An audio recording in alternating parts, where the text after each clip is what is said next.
back to Running on Pixie Dust, my podcast and YouTube series, talking all things Orlando life and training for the Dopey Challenge 2023 for the very first time, which means running the 5K, 10K, half marathon, and full marathon, equaling 48.6 miles. So, welcome to episode 14. I am your host, Annika, and be sure to check out last episode for a recap of weeks 15 through 19 of training. I covered how training weeks went, but also we had a Run Disney weekend, Wine and Dine weekend. Well, Wine and Dine half marathon. I don't even know, actually the full official name of it. But I did a little recap of that and why it sucked. It didn't, suck, but it just didn't go like I wanted it to go. It was not in my favor. Mostly my fault, but be sure to check that out. Welcome to week 20 and 21. I fully intended on recording the week 20 recap last week, how I would normally do week by week. And then I just kept being I'll record it later. I'll record it tomorrow. And then a whole week passed and I was like, oh, a whole another week of training went by. So we're just going to combine weeks 20 and 21. I mean, are we shocked? But hey, I'm trying my best. So, episode 14, I will be covering how weeks 20 and 21 of the Jeff Galloway training schedule are going. I did put in new trays of my Invisalign today, so I might sound extra lispy. So I apologize in advance for that. But I gotta put time in for them because there are days when I just don't even put them back in. If any of you have done Invisalign, you guys know, leaving your trays out for hours and hours and hours puts you back on the timeline. So we gotta stick with it. But okay, hello, hi. We are literally a month and a half away. Help. Oh my God, I have my little countdown buddy here, which if you're on YouTube, you can check it out. It's a countdown from the Shop Disney products. I mean, I bought it from World of Disney, but I think it's also on Shop Disney. But they had blank days until little cards. So I used my label maker and put a days until Dopey. And now it sits on my desk and haunts me and laughs at me. So, may or may not recommend that to you. But but if you're on YouTube, you also notice that I don't have a stark white wall behind me anymore. I mean, it's still there, but I added my little Christmas tree and my little Olaf to brighten things up. Trying to get things situated. I reorganized things too, and I think I hate it, but one thing at a time. So we're just gonna jump right into it. Highs and lows for the past 2 weeks. There's been quite a few, so let's get into it. My first high, I had a really, really good 6.2 mile run, a little 10K training run to kind of redeem myself from Wine and Dine because I felt so terrible during it and I did not perform my best. It was not a good run, weekend as a whole, because I did the challenge. So, I mean, there were multiple runs, but it just oof. I was feeling really, really defeated about that. And I said this in the last episode, how Wine and Dine was basically a dress rehearsal for Dopey weekend, kind of, to give you a little taste. But since it went so poorly, I'm hoping that means the show, the main event, aka marathon weekend, goes more smoothly. And I really woke up after having such a poor Wine and Dine weekend and had a little chat with myself, girl, get it together, because I do not want that to happen for a marathon weekend because it's so much more demanding physically and mentally that just there's no way I can pull that kind of crap then. So I get into my runs in a little bit, so actually I'll save that for later. But next high, Black Panther, the new movie Wakanda Forever came out, and I loved it. I always go and see the new Marvel movies. I'm a big Marvel girly, and every now and then I might just start from the beginning to watch them all for fun, even though I've seen all the movies a million times. I will say I prefer the movies more than the shows that come out on Disney Plus. But anyway, Wakanda Forever came out, and I was there opening night, the Thursday night, which is the real opening night. So, oh my goodness, I won't give anything away other than I was sobbing the entire movie. So I thought it was a really cool movie. I really enjoyed it. And yeah, that's all I'll say about that because I don't want to spoil it. I feel like I can't like talk about my review really without like spoiling the movie. So anyway, my next high was I went to Disney Springs and saw all the Christmas things out, saw the like Christmas tree stroll situation, even though it's not like a trail like it used to be in past years, which I actually prefer because then you have all the trees in one spot. And like, yes, I like the sprinkling of the trees throughout all of Disney Springs, but like Disney Springs is huge. And I don't know, you have to like really want to go to every single tree. And that's just like so much work. Whereas I really liked it when they were all together and you could see them side by side and all of that. But I mean, it was still fun. It was cute to see all the Christmas decorations everywhere in the store selling Christmas things, which I mean, my house has been decorated for Christmas since like November 2nd. Like it's serious in this house because one, it's my first Christmas in my first home. And I'm not going home for the holidays. My parents are actually coming shortly after Christmas. So I just really wanted to bring so much joy and festiveness and look like Christmas threw up everywhere. So, I mean, I've been posting on my Instagram stories usually, like my little Christmas decor peekaboos. But I really went all out. Like Hobby Lobby was having 60% off of Christmas decor. I was buying all the Christmas things from Target, like literally on Halloween. Like, but I just really wanted to be on top of it because I knew for Halloween, I did not go all out. And because I had just moved into the house and like, it's just, there were so many things that I was worrying about at the same time that I just didn't really get into the decorating spirit, and Halloween's my favorite holiday. So I was kind of bummed that I didn't really get to go full out for the Halloween decor. So I was like, you know what, we're going to pick it up with Christmas, and even brought it into my office because I was like, this is my house. I can do whatever I want. So I'm making it rain Christmas everywhere. So that was really exciting to kind of go out and experience Christmassy things outside of my home because I've been already celebrating for weeks. But it was also really productive because, you know, those times, maybe you don't, but I have times where I let all my returns build up, like from stores and stuff. Like I let them all build up and then I'll end up having like a million things to return to like 100 different stores. And I had been sitting on these bags of stuff for probably like months, like way over the return period, I thought. But I went to all the stores and they all took my returns. So it was just great. Got those all done.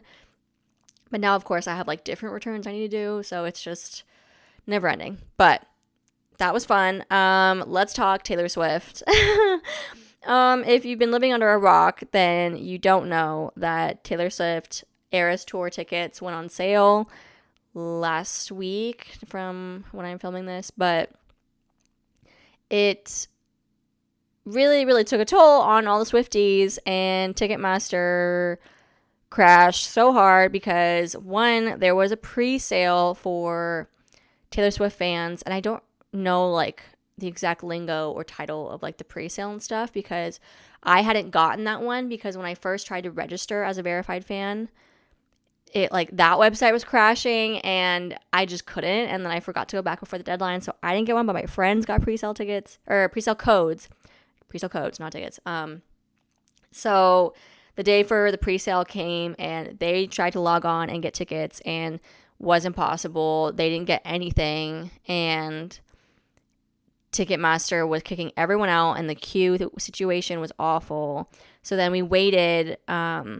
Originally, the Capital One pre-sale, if you had a Capital One credit card, was going to be later that day, and then they ended up postponing that to the next day.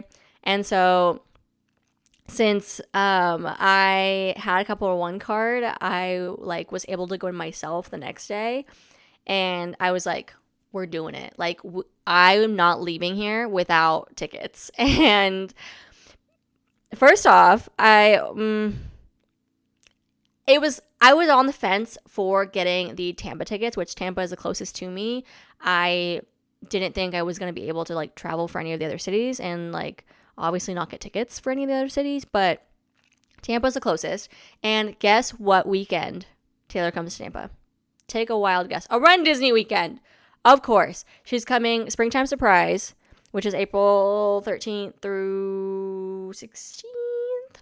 But her shows, I want to say, are like the 13th, 14th, and 15th, I think. Or no. 13th, 15th, and 16th. Something along those lines. But anyway, I was like, I'm doing the Springtime Surprise Challenge. I will have to be at Epcot at like 4 a.m. that entire weekend. There's no way that I will be able to go to a concert in Tampa the night before any of these race days. Like, there's just no way. But then we were talking about it, and I was like, well, for the 5K, it could be more doable. And like, if I just take time off of work and like nap before and after, and like my friend's gonna drive us to Tampa, and then we'll be coming back super late, and then I was like, I can just pull an all-nighter and show up to the 5K and then go to sleep right after, basically. So then I was like, okay, like let's do it. And I got onto the Capital One presale and waited in the stupid queue like everyone else, and was so frustrated because I was getting so many errors, and of course, like, oh, another fan just stole your ticket that you were looking at. And I was like, great. I am shocked. Never seen that one before. But I was determined, and I literally was refreshing for probably 2 hours straight, like babysitting it. And of course, I forgot to eat lunch and had to go to the bathroom the entire time. But I was like, I can't get up. I cannot get up, because if I get up, I will lose my chance, because I was the only one who was able to get through the queue, while my other friends who were trying as well, they had like the 2,000 plus people are waiting in front of you situation. But needless to say, your girl got through, and we are 100s level, baby, because that's how I do. Ew, that was so cringy. Why did I just say that? That's how I do.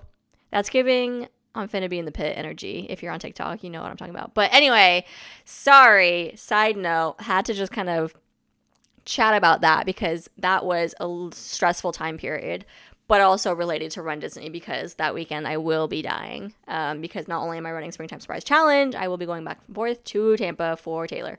So it's fine. My last try is I signed up for a turkey trot, because I'm going to be that annoying ass person who does their little 5K on Thanksgiving Day. And I'm really excited about it. We're in the running community. I hope no one is judging me for signing up for Turkey Trot, because I don't know. This is a safe space for that. Where I feel like in any other like friendship community in like the outside world, or like the internet, people are like, there's two types of people in the world, and like two types of families. Ones that go on turkey trots, and ones that like start Thanksgiving feasting as soon as they wake up. But whatever, I'm excited. I have my training runs to do this week anyway, so I was like, I pretty much do just over a 5K on my 45-minute training runs like anyway, so it'll be fun to have it be scheduled. It is very far and it's very early, but I was like, I get a cute turkey medal and a t-shirt, and my friend is gonna do it with me, so I'm excited about it. Let me know if you're doing a turkey trot and what it's going to be like. It's been a little bit chillier here in Florida. See, I'm hesitant to say that, because I get bullied so hard saying that it's chilly in Florida. But like, shut up. I didn't ask for your feedback. Like, if I'm cold, I can be cold. Like, let me be cold, as I'm wearing my jacket inside right now. But like, it's not hurting you for me to say that I'm cold. Like, just, it's fine. You don't need to gaslight me. Like, take that somewhere else. I don't need your feedback. Like, you are welcome to be cold where you are too. So, like, to each their own. Live your best life. So that's how I feel about that. Anyway, moving right along to my lows of the weeks. It's been stressful, and it's been like this superficial, like, what a problem to have kind of stress, where it's like I have to plan out all of my beauty appointments. And if you know, you know. Because if you have to have your nails done for like a certain event in the future, like you're like weeks and weeks out, like, okay, now you have to time it perfectly so that if you're going to get your nails done again, you have to make sure that it lines up to when you'll be needing to get your nails done for this future event. And the same with your hair, and the same with like anything else that you need to do for like appointment wise and getting things done, and like waxing and just like the timing of stuff. Like if you know, you know. That's like, that takes some serious brain power and mapping and forecasting and and like planning in the calendar, and like all my appointment stuff that I have to go do. Like apart from nails is really close to me, thankfully. But for like hair and like waxing, and I want to get eyelashes, eyelash extensions. Those things are all at least 45 minutes plus from me. So it's like an ordeal to make that appointment, because now I've lost like 3 hours of a day because commuting there and back, and like then the appointment itself, and it like costs so much money too. But like at the same time, I've got the Dopey challenge, obviously in January, which is like, I do kind of want the eyelash extensions for that, because I think it'll just be easier like getting ready at 2 a.m. every single day. But like the weekend after Dopey, I am in a wedding, and I like need to be prepped and primed for that. Mostly was what was like the more important aspect for like the beauty appointments are for, if that makes sense. So then I had to plan out, well, I can't have my eyelash appointment be the first one I ever do because I've never had eyelash extensions. I can't do that like right before Dopey for the first time. Like what if it like irritates my skin or something? I don't know. Like you can't have your first appointment. Like you just can't be right before your important thing. So then I had to back it up and get my first appointment done like sometime in December. And so then now I have to plan it from now, and it's just, all right, you guys are probably thinking I'm so stupid for talking about this, but I mean, there's got to be someone out there listening who goes through this when you're planning all your appointments. So anyway, that was like really stressful because like, one, it's a lot of money for like nails, hair, wax, eyelash, like all of that. And then again, making sure everything is planned out, and like whether it's like 3 to 4 weeks in between, and then you had to back it up from beginning of January, and like, am I going to go right before Dopey, or do I have to save something until between Dopey and the wedding that I'm in? And thankfully I don't have to like travel for the wedding. It's going to be local, but still like the timing of stuff, like I got to work in between there, and I'm already taking time off for Dopey. So it's just, it's a time. And if you're not someone who has to do all those appointments, and I mean, technically I don't have to, but if you're not someone that does do those appointments, then be thankful. But anyway, no, I'm excited about it, and it was just getting it all planned out and figured out was rough. But anyway, speaking of planning outfits for the races.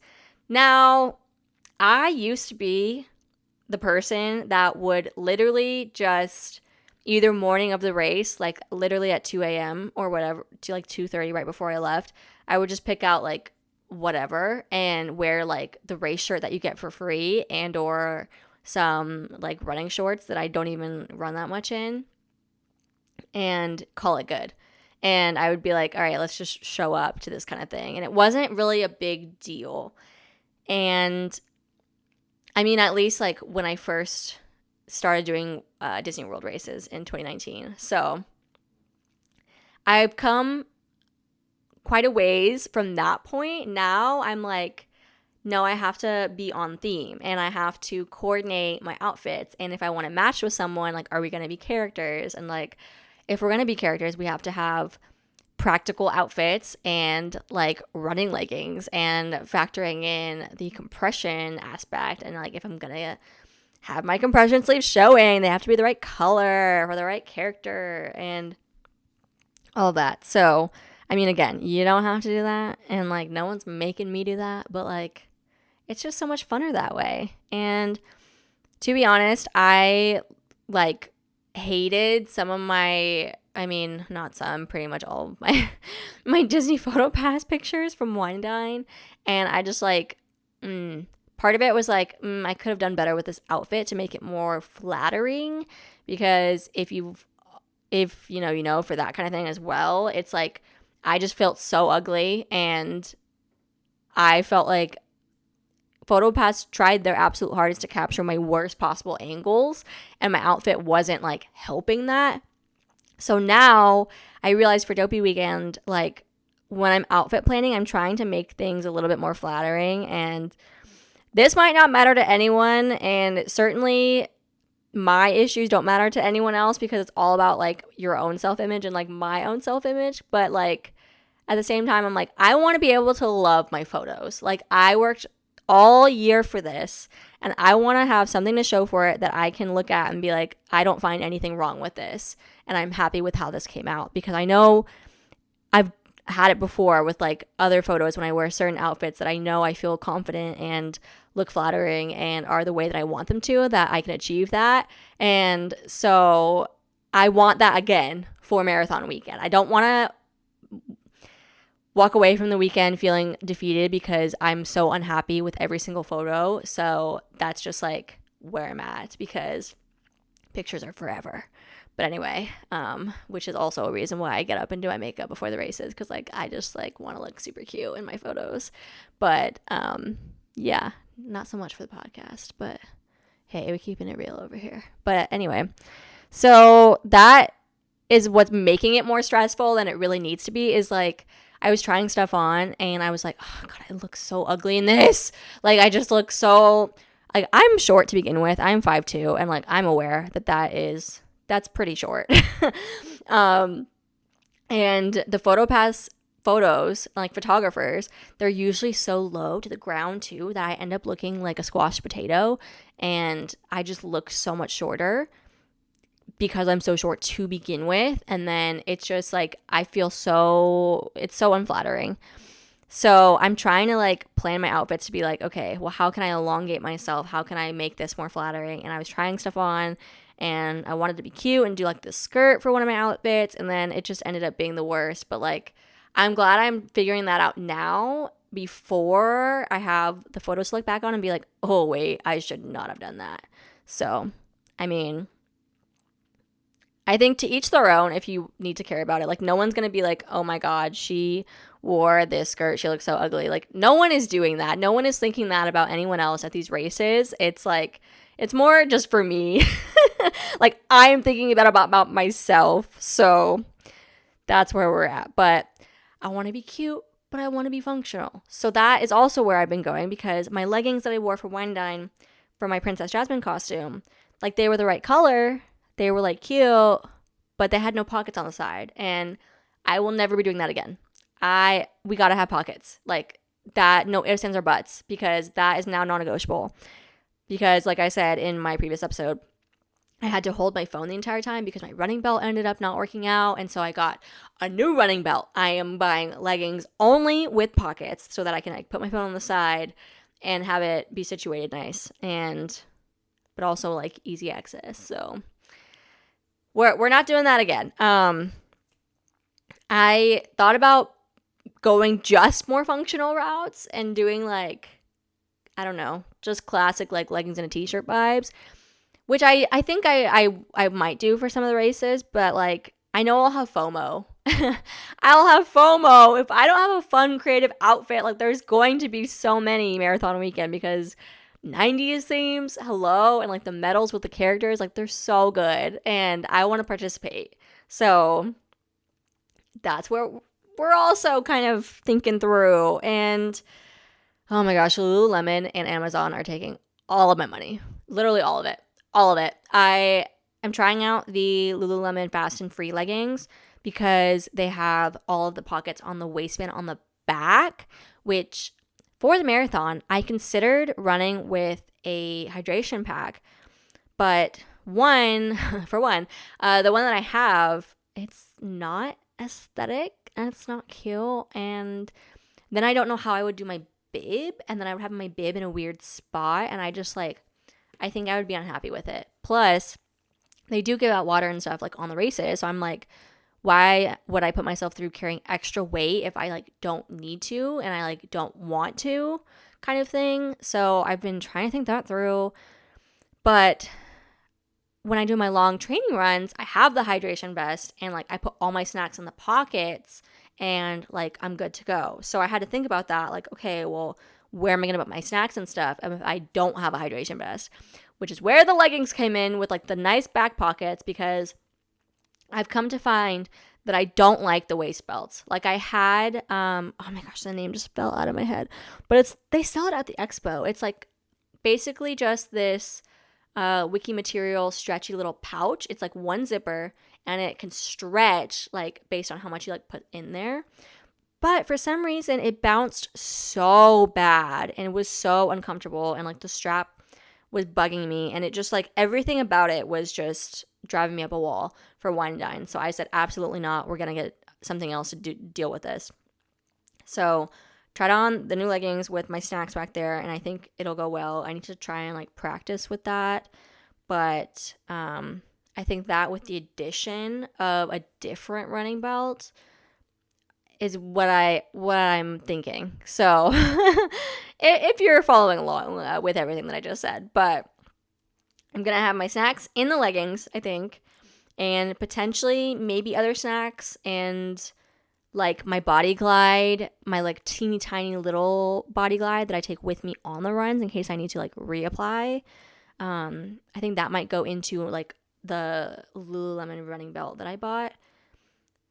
Because one, I just think it's more flattering on me. So like I was willing to pay the extra price for that type of running belt, and because I was so angry with the other running belts that I've tried that from like Amazon with like the cheaper versions or like brands that other people have trusted, but I'm like, I think I might have to be a snob on this. Like I know I'm gonna love the Lulu one. Which by all means, like find what works for you. And I still love like a ton of my Amazon products that are like super, super cheap. I think like my running shorts, or no, my running leggings, they're by like Sunzel. It's an Amazon brand. They're like $8, which like they're still fantastic and they're still great, but there's just certain features that aren't built into it. And like some of the materials, they just don't work as well. And so, I mean, I felt the need to splurge on myself for this. So happy early Christmas to me. But I also like to sometimes hang things off of my belt, aka like a sweat towel, or if I wear a jacket, or sometimes not sometimes, it's every time during the race, instead of putting my phone back into the side pocket for when I'm running by PhotoPass, I actually stick it in the back of like my tutu, or if I'm not wearing a tutu, then my running belt with the pop socket hanging out, like so that it kind of like falls onto the belt, so that I'm not holding my phone and it's not like sticking out on my thigh for like the Disney PhotoPass. Because if you haven't figured out by now, I'm very particular about my Disney PhotoPass pictures, okay? So it's fine. But yeah, and if like, I don't know if it's going to be cold or hot, like I ordered a different jacket and like got to make sure it's packable, because I don't know. I don't want to like, I feel like I wouldn't be able to find what I wanted in like a throwaway jacket, which like I probably could. I'm just being annoying about that, but I don't want to throw away like a good jacket either. I know it gets donated and stuff, but like, I don't know. So that's just inside my brain for the past couple of weeks. Yeah. So anyway, those were my highs and lows. But moving right along, let's talk about the Galloway plan and some of the posts I've been seeing in like the Facebook groups comparing the Hal Higdon plan and the Jeff Galloway marathon training plans. So I've been seeing a lot of things saying how Galloway really just does not get you up there on the mileage, and the weekly mileage isn't nearly as high as it is for other plans.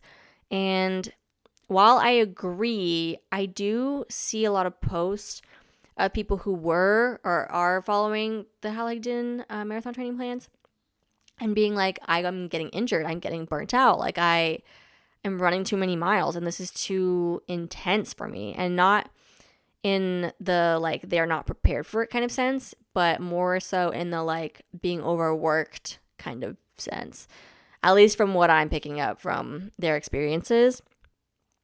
And I kind of agree that Galloway is a lighter plan, and I think it's perfect for beginners. And I'm a beginner, and I've found that it works really well for me.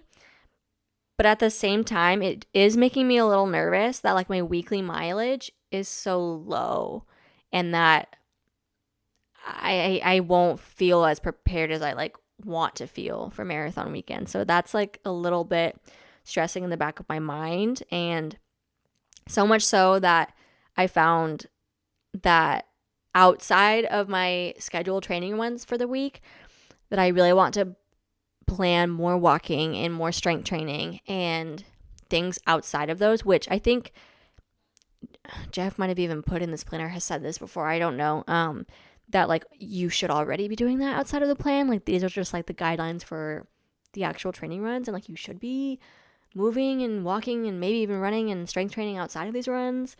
But I don't know, I hadn't really been doing that as much. So with Wine and Dine behind me now, I have been trying to be more on top of the strength training game, as well as like strengthening my hip flexors and doing more stretches and going on more walks. And especially with this cooler weather, like it's so nice to go like right before sunset, since sunset's so freaking early. But like after work, I'll take my dog Cinnamon out on a nice long walk and really pushing the steps up, because I know that can only help me.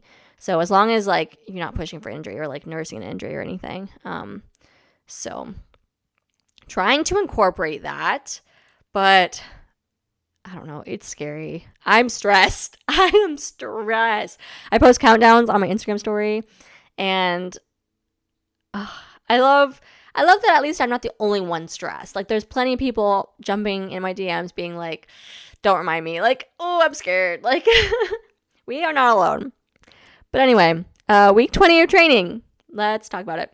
There was 2 45-minute runs and a 6-mile long run on the schedule, which again, that's only 3 runs. And like, yes, there are simulation weeks that we are getting up in miles, which I will talk about in a little bit. But these like, I don't know, lighter weeks with these long runs of only 6 or only 7 miles, like it still feels like it's not enough. But I don't know. I don't want to push myself too hard either and like get injured or something. So, oh no. But for week 20, I did skip the first 45-minute run because I was recovering from Wine and Dine. Like I did not think that I would need so much recovery time, but like I did. And that was also a wake-up call. Like, girl, we've done 15 and 17-mile training runs, and you're telling me that the half marathon took you out? Like, huh? But and the thing was, like, I did those other runs with seemingly no problem. Like, towards the end, like, I was struggling. And I did talk about that in past episodes. But you would think that if you've already done those training runs and close enough in time to, like, the actual half marathon, the 13.1 miles, that, like, it would have been easier. But it wasn't. So that was tough for me mentally. Yeah, so we had to skip that first run. And then I had a work conference in the middle of the week, and that kind of like threw off the schedule too, because I'd already rescheduled the run kind of thing. And then Hurricane Nicole came winding on in, except technically I think by the time it got to Orlando-ish area that it was basically just a tropical storm.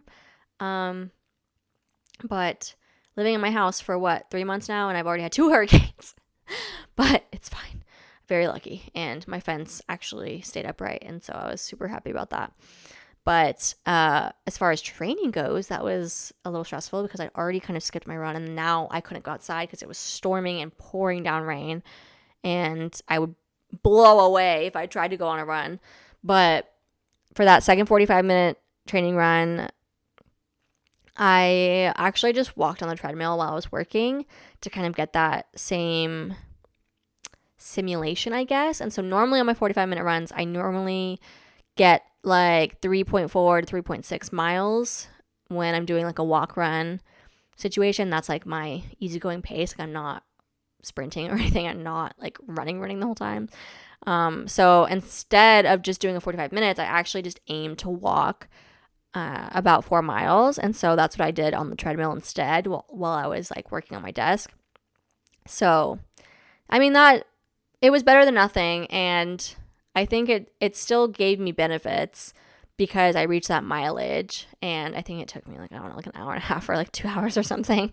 I took like some pauses in between, but I still got it done because I was like, I cannot be skipping more runs. And then the long 6-mile run, which I said earlier was one of my highs, I decided to make it like a 6.2 because obviously you got to go for the 10K. You can't just stop at 6.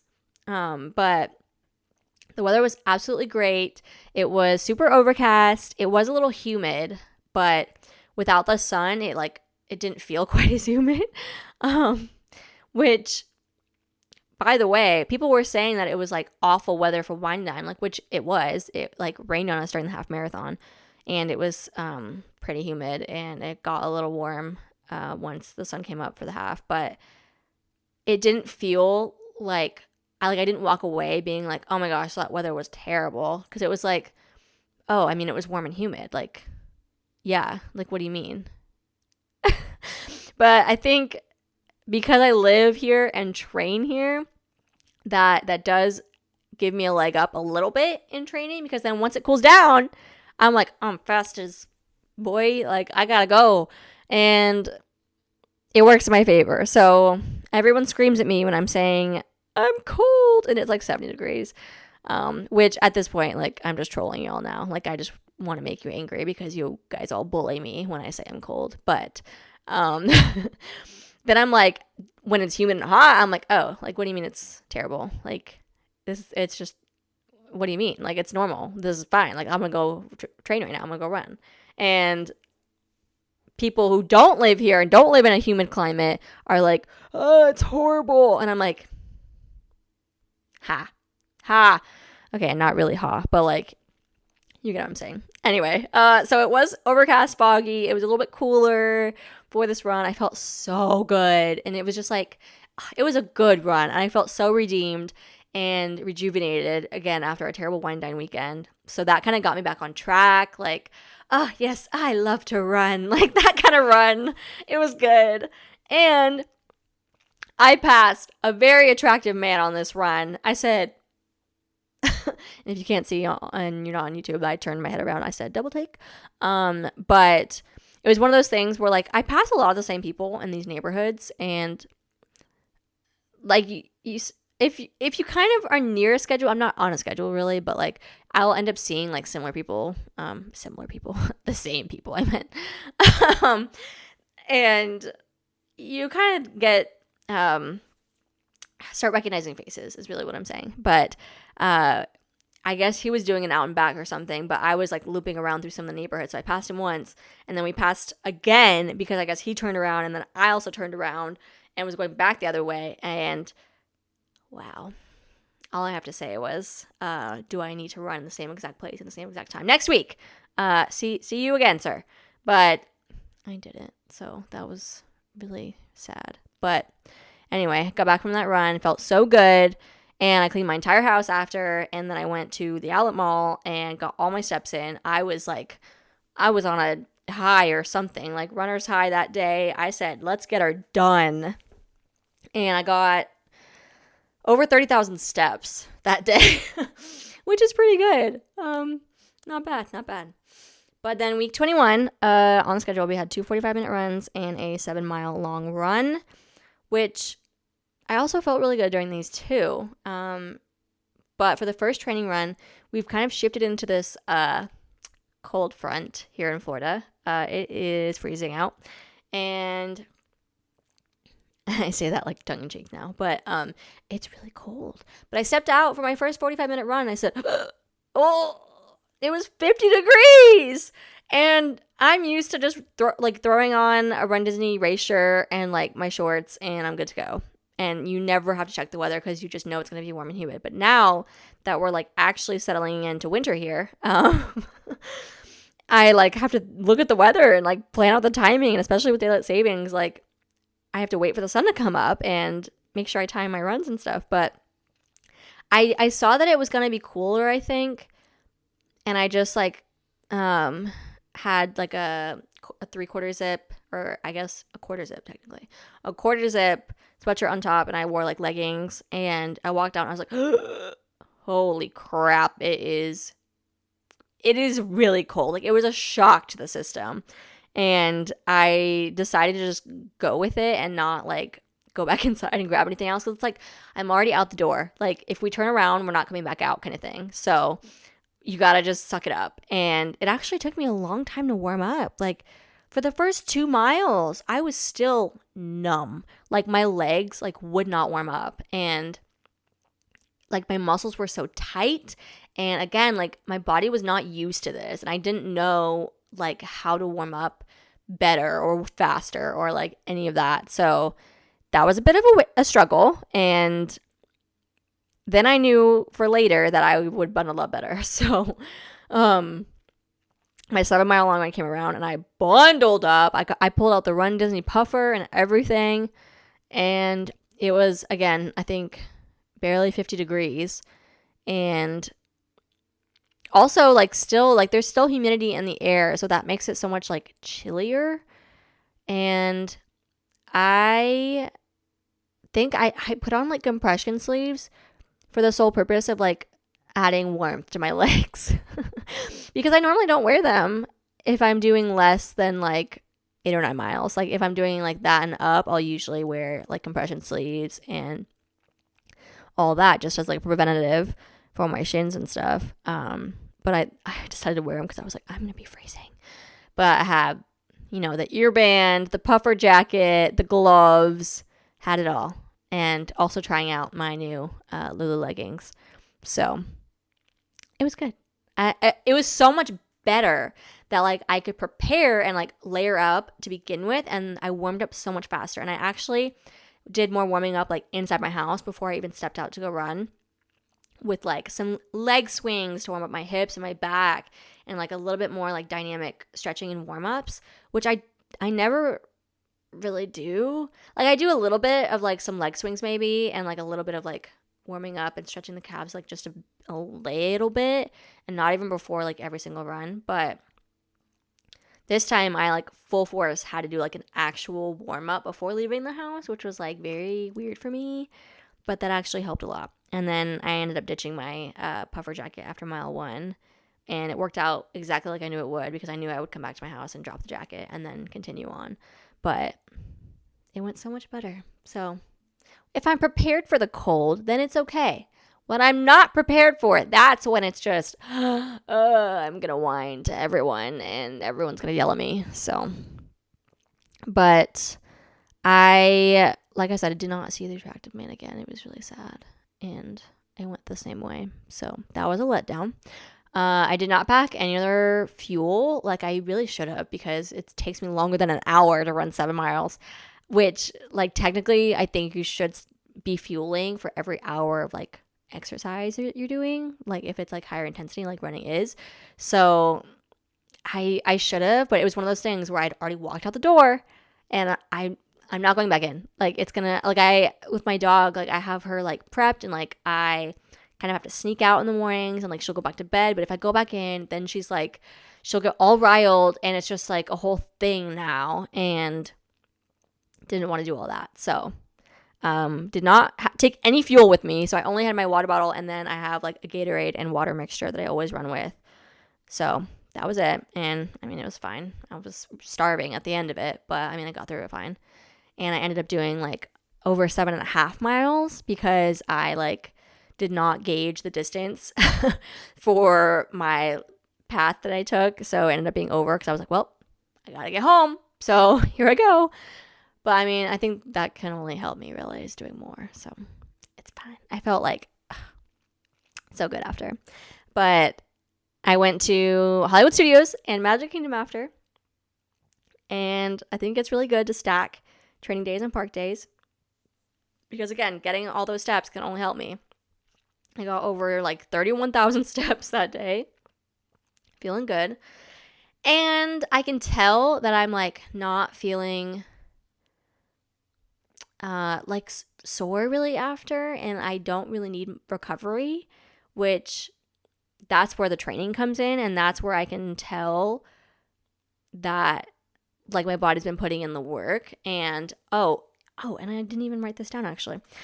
But I've been trying to focus on doing more strength training. And so on my run days, I'll come in and do like a Peloton workout, like a strength for runners, or like ab workout and like a yoga flow or something to really build up that strength training on the side.